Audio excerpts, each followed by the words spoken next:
السلام علیکم ورحمۃ اللہ وبرکاتہ۔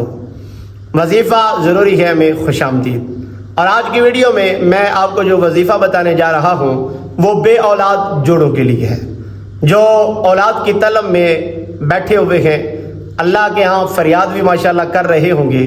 آپ کو میں ایک وظیفہ بتانے والا ہوں، آپ نے یہ وظیفہ کرنا ہے انشاءاللہ۔ اللہ سب کو، جتنے بھی بے اولاد جوڑے، اللہ سب کو اولاد کی نعمت سے مالا مال فرمائے۔ ہماری آج کی اس ویڈیو میں آپ جو وظیفہ سنیں گے وہ بے اولاد جوڑوں کے لیے، وہ بچہ ہو یا بچی، آپ کو جس کی بھی طلب ہے، آپ نے یہ وظیفہ کرنا ہے صرف 7 دن آپ نے وظیفہ کرنا ہے۔ اول آخر آپ نے 11 مرتبہ درود پاک پڑھ لینا ہے، اور اس کے بعد آپ نے قرآن پاک کی اس آیت مبارکہ کو پڑھنا ہے، رب لا تذرنی فردا وانت خیر الوارثین۔ اس آیت کو آپ نے 99 یعنی 100 میں سے ایک کم مرتبہ یعنی 99 مرتبہ آپ نے اس آیت مبارکہ کو پڑھنا ہے، اور اس کو پڑھ کر آپ نے اللہ کی پاک بارگاہ میں فریاد کرنی ہے۔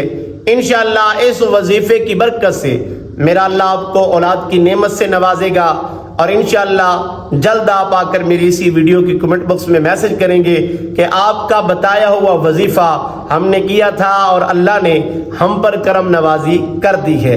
اگر آپ کو میری یہ ویڈیو اچھی لگی ہو تو آپ میرے چینل کو سبسکرائب بھی کر لیں، بیل آئیکن کو بھی آپ نے دبانا ہے تاکہ میری ہر ویڈیو آپ کو سب سے پہلے ملے۔